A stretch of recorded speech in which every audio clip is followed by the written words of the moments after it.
Hello everyone, welcome back to YouTube channel knowledge acres. आज हम बात करने वाले हैं हमारे सेल स्ट्रक्चर की, सेल मेम्ब्रेन के बारे में। पिछली बार हमने जब बात करी थी we talked about the overview of cell structure, जिसमें हमने बात करी थी एनिमल सेल की एंड प्लांट सेल की। एंड हमने ये बात करी थी कि जो सेल की आउटर कवरिंग होती है, अगर हम एनिमल सेल्स में बात करें उसको प्लाज्मा मेम्ब्रेन कहा जाता है। And if we talk about in case of plants, plants में उसी आउटर कवरिंग को हम सेल वॉल कहते हैं। ये एक मेजर डिफरेंस होता है हमारा animal cell and plant cell में, राइट। आज हम इसी चीज़ के बारे में डिस्कस करेंगे कि ये प्लाज्मा मेम्ब्रेन, ये जो सेल मेम्ब्रेन होती है, बायो मेम्ब्रेन होती है, ये इसके और भी वर्ड्स हैं। आज हम इनके बारे में डिस्कस करेंगे, राइट। आज का टॉपिक है सेल मेम्ब्रेन, राइट। तो सबसे पहले हम बात करेंगे कि ये टर्म्स किसने दी थी। हमारे पास दो साइंटिस्ट थे, Naegeli and Cramer. They coined the term. इन्होंने इस टर्म को फॉर्म करा था, इन्होंने ये नाम दिया था सेल मेम्ब्रेन का, नगेली एंड क्रैमर ने, राइट। हमारे पास दो और साइंटिस्ट थे, Singer and Nicolson. Singer and Nicolson ने सेल मेम्ब्रेन की जगह प्रेफर किया to use the term bio membrane. अगर हम सेल मेम्ब्रेन कहें या हम बायो मेम्ब्रेन कहें, this is the one and the same thing, right. अब हम बात करेंगे यहाँ पे करेक्टरिस्टिक्स की, कुछ करेक्टरिस्टिक्स या कुछ फीचर्स की सेल मेम्ब्रेन क्या रोल प्ले करती है, इसके क्या रोल्स होते हैं, राइट। सबसे पहले जो सेल मेम्ब्रेन होती है दैट इज सिलेक्टिवली परमिएबल। अगर हम सिलेक्टिव की बात करें, सिलेक्टिव का ये मतलब हुआ कि ये कुछ लिमिटेड अमाउंट ऑफ चीज़ों को ही इन एंड आउट करती है। परमिएबिलिटी का मतलब होता है is to allow, right. Permeability is to allow, and cell membrane का काम है जो चीज़ सेल को चाहिए वो उसको इन करेगी, अगर वो उसको नहीं चाहिए तो वो उसकी एंट्री को ब्लॉक करेगी, राइट।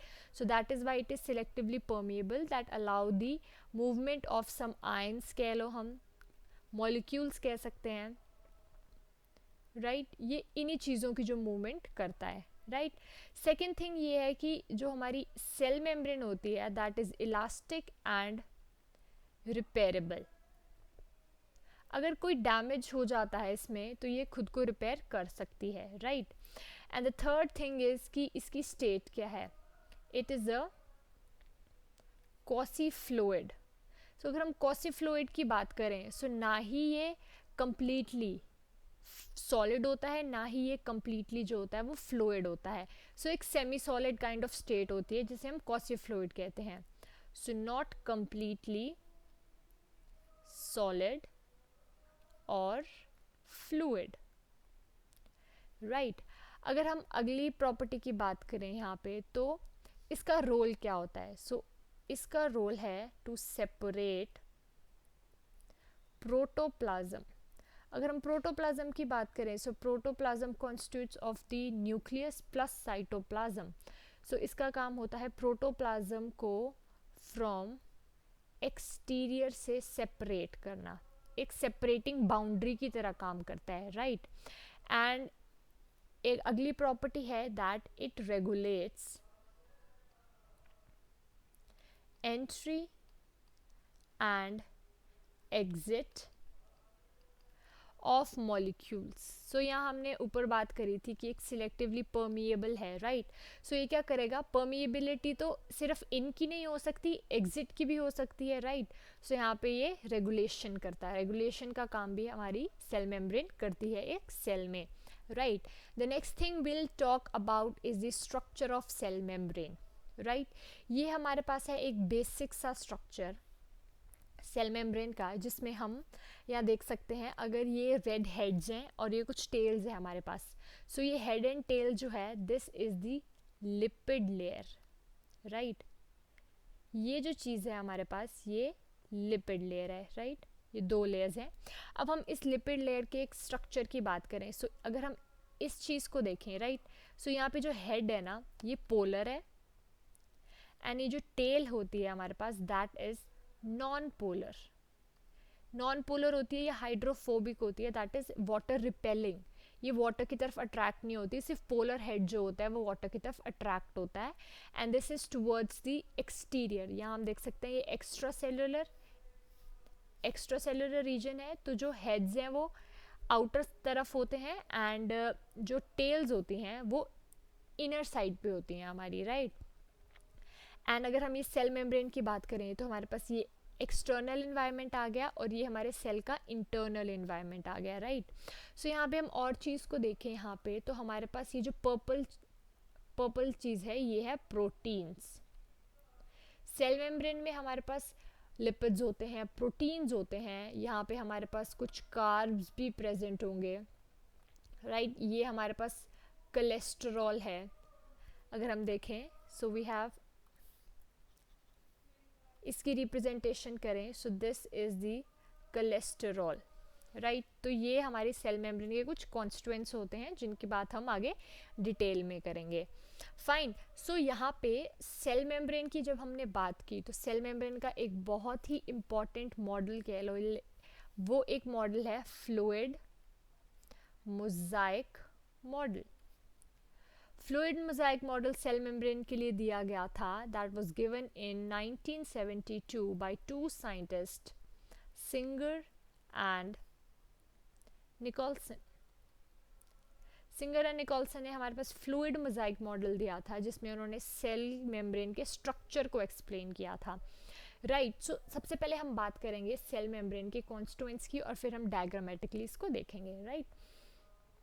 सो अगर हम कॉन्स्टिट्यूएंट्स की बात करें कि इसके क्या कंपोनेंट्स हैं, तो हमारे पास 3 कंपोनेंट्स आते हैं इसके, 4 सॉरी, एक और कंपोनेंट होता है, right. So we have lipids, we have proteins, we have carbohydrates and we have cholesterol। ये हमारे पास 4 कंपोनेंट्स आ गए जो कि हमें स्ट्रक्चर में देखने को मिलते हैं, राइट। अगर हम कॉम्पोजिशन की बात करें तो हमारे पास जो प्रोटीन होता है वो 52% कॉम्पोजिशन में प्रेजेंट होता है। अगर हम बात करें लिपिड्स की तो 40% जो है वो हमारे पास लिपिड्स आ जाते हैं, 5 to 6% हमारे पास कार्ब देखने को मिलती है, एंड जो कोलेस्ट्रॉल होता है वो अराउंड 6 to 7% कह लो, ये इतनी कॉम्पोजिशन में प्रेजेंट होता है। सो मेजरली हमारे पास लिपिड्स एंड प्रोटीन्स देखने को मिलते हैं जो कि हम आगे डायग्राम में भी देखेंगे, right। So the next thing we'll talk about is this fluid mosaic model। so fluid mosaic model क्यों है, हमने पीछे बात करी कि सेल मेम्ब्रेन जो होती है वो एक क्वासी फ्लूइड स्टेट में होती है ताकि semi solid type of state में होती है, राइट। सो सबसे पहले अगर हम बात करें एक सेल मेम्ब्रेन की, सो सेल मेम्ब्रेन जो होती है वो ट्राई लेमिनार होती है।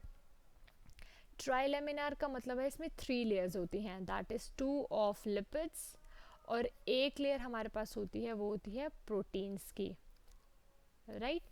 सो यहाँ हम देख सकते हैं ये हमारे पास एक्सटर्नल रीजन आ गया, ये हमारे पास साइटोप्लाज्म आ गया, that represents the internal regions. इसमें हम देखें यहाँ पे तो हमारे पास वील टॉक अबाउट ये जो, if you can see my pointer कि मैं पॉइंटर कहाँ घुमा रही हूँ, सो ये जो रीजन है I mark it, this is upper region, right. ये जो रीजन है this is a lipid layer, ये एक सेकेंड लिपिड लेयर है, ये सारे हेड्स हैं और ये हमें टेल्स देखने को मिल रही हैं, राइट। और ये बीच में जो ब्लूइश है ये प्रोटीन्स आ गए, और यहाँ पे ये ग्लाइकोप्रोटीन्स आ गए, ग्लोबुलर प्रोटीन्स आ गए, प्रोटीन चैनल्स की बात करेंगे हम, कोलेस्ट्रॉल आ गया, यहाँ पे हमारे पास ग्लाइकोलिपिड्स आ गए, ये सारे कंपोनेंट्स, ये कार्बोहाइड्रेट्स आ गए, इनकी बात हम कर चुके हैं। हमने लिपिड्स की बात करी थी, 2 लेयर्स हमारे पास लिपिड्स की होती हैं, अप एंड डाउन, एंड बीच में जो ये मिडल लेयर होती है that is form by the proteins, right. तो ये चीज़ है। अब हम बात करेंगे कि इनका रोल क्या है, राइट। ये जो हमने कंपोनेंट्स की बात की, अब हर एक कंपोनेंट का रोल क्या है यहाँ पे। सो जब हमने सबसे पहले हम बात करेंगे प्रोटीन्स की। सो यहाँ पे हमारे पास 2 तरह के प्रोटीन्स होते हैं सेल मेम्ब्रेन में। सबसे पहले एक प्रोटीन आता है that is the extrinsic. Extrinsic को हम क्या कह सकते हैं, हम पेरिफेरल प्रोटीन्स भी कह सकते हैं, एक्सट्रिंसिक प्रोटीन और the peripheral proteins, and the second type of proteins will get is intrinsic proteins, right. Extrinsic और इंट्रिंसिक से हमें पता है, intrinsic mean on the inner side, extrinsic और पेरिफेरल मतलब on the upper sides, on the surfaces पे present होंगे। सो अगर हम बात करें एक्सट्रिंसिक प्रोटीन्स की, सो यहाँ पे क्या होता है, they are on the surface, जो होते हैं वो पेरिफेरल रीजन्स पे प्रेजेंट होते हैं, right, can be easily removed, इनको हम इजीली रिमूव भी कर सकते हैं। और अगर हम बात करें इंट्रिंसिक प्रोटीन्स की, इंट्रिंसिक प्रोटीन्स को हम क्या कहते हैं, हम ट्रांस मेम्ब्रेन भी कहते हैं। So they are the transmembrane proteins जो कि बिल्कुल एम्बेडेड होते हैं हमारी लिपिड बाइलेयर में, राइट, एंड इनका रोल क्या होता है, they act as carrier proteins, इनका रोल होता है एज ए कैरियर प्रोटीन काम करने का, जो एक्सटर्नल एनवायरनमेंट से ये कुछ चीज़ें जो है वो यहाँ पे, इफ़ इन केस यहाँ से कुछ जो है हमें, suppose there is a molecule here, right, इस मॉलिक्यूल को हमें साइटोप्लाज्म में चाहिए इसकी मूवमेंट, सो ये कैसे आएगी, इसको कोई चैनल चाहिए ना, ये लिपिड बाइलेयर जो होती है ये इसके लिए जो है वो रिपेलिंग हो सकती है, fine, it can be polar और यहाँ पे नॉन पोलर, तो ये टेल्स में से पास होगा ही नहीं, सो ये चैनल के थ्रू आएगा, so this will molecule will enter this protein and इस प्रोटीन से एंटर होकर ये साइटोप्लाज्म में एंटर हो जाएगा, so that is what it act as a channel, right. तो हमने बात करी कि एज अ कैरियर प्रोटीन का काम करता है। सो अगर हम यहाँ एग्जाम्पल की बात करें, so we have cytochrome oxidase, ये एक ट्रांसमेम्ब्रेन प्रोटीन है। The second one is glycophorin. So यहाँ पे ये हमने बात करी अपने एक्सट्रिंसिक और इंट्रिंसिक प्रोटीन की। सो नेक्स्ट थिंग हम बात करेंगे यहाँ पे हमारे नेक्स्ट कंपोनेंट्स के बारे में, जो है cholesterol and carbohydrates, right. So cholesterol हमने देखा, अगर हम स्ट्रक्चर को देखें यहाँ पे, so we have cholesterol here, बहुत ही स्मॉल क्वांटिटी में प्रेजेंट होता है ये स्ट्रक्चर में, लेकिन इसका एक बहुत मेजर रोल है। सो कोलेस्ट्रॉल का रोल है is to provide stability, stability provide करना सेल मेम्ब्रेन को कोलेस्ट्रॉल का काम है, right. So cholesterol is the a major backbone which provide the stability to the cell membrane। और अगर हम कार्बोहाइड्रेट्स की बात करें, सो कार्बोहाइड्रेट्स को हम देखें तो इसके लिए हम और टर्म यूज़ कर सकते हैं, दैट इज़ ओलिगोसेकेराइड। सो अगर हम कार्बोहाइड्रेट्स को रिप्रेजेंट करेंगे, सो यहाँ पे हम क्लासिफिकेशन की बात करें, सो कार्बोहाइड्रेट्स को हम एज अ सेकेराइड रिप्रेजेंट करते हैं, एंड ओलिगो मीन्स मैनी, और we can talk about 2 to around 50 units. जब हम किसी मोनोमर की बात करें ना, mono means single, right, and oligo means 2 to 50 units of, जब कार्ब जुड़ जाती हैं, जब वो कुछ एक पॉलीमर बनाती हैं तो वो ओलिगो टर्म आ जाती है, right. So when 2 to 50 units of a carbohydrate or a saccharide is joined together, so यहाँ पे क्या बनता है, हमारे पास ओलिगोसेकेराइड बनता है। सो यहाँ पे कार्बोहाइड्रेट्स भी हमने स्ट्रक्चर में देखे कि ये प्रेजेंट होते हैं, लाइक यहाँ हमने देखा ये दिस इज़ दी स्ट्रक्चर, जहाँ हम मेम्ब्रेन को देखें तो यहाँ पे कार्बोहाइड्रेट्स प्रेजेंट हैं। सो ओलिगोसेकेराइड्स का क्या रोल होगा अब, राइट। हमने एक यहाँ पे स्ट्रक्चर में ये चीज़ भी देखी है, यहाँ पे हमारे पास ग्लाइकोलिपिड्स हैं, ग्लाइकोप्रोटीन्स हैं। अब ग्लाइकोलिपिड्स एंड ग्लाइकोप्रोटीन्स का क्या मतलब है, right.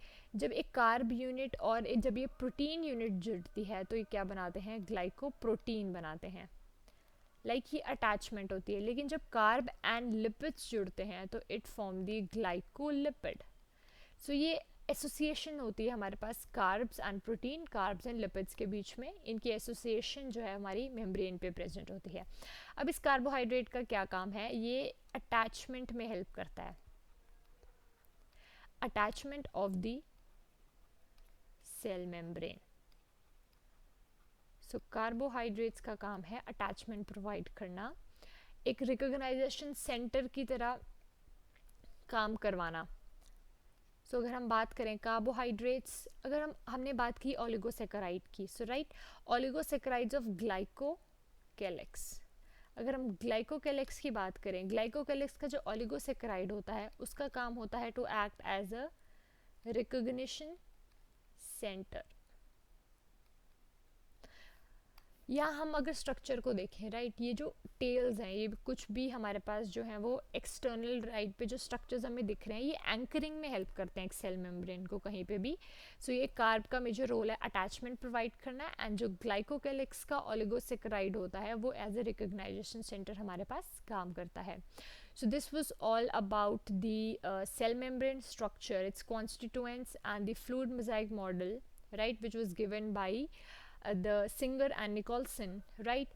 So that's all with the video now. If you like the video, तो आप अपने फ्रेंड्स के साथ शेयर कर सकते हैं, आप लाइक कर सकते हैं, you can give your comments down कि आपको ये वीडियो कैसी लगी, and what was the part you want to know again, and और आप क्या आगे कंटिन्यू करना चाहते हैं। Thank you.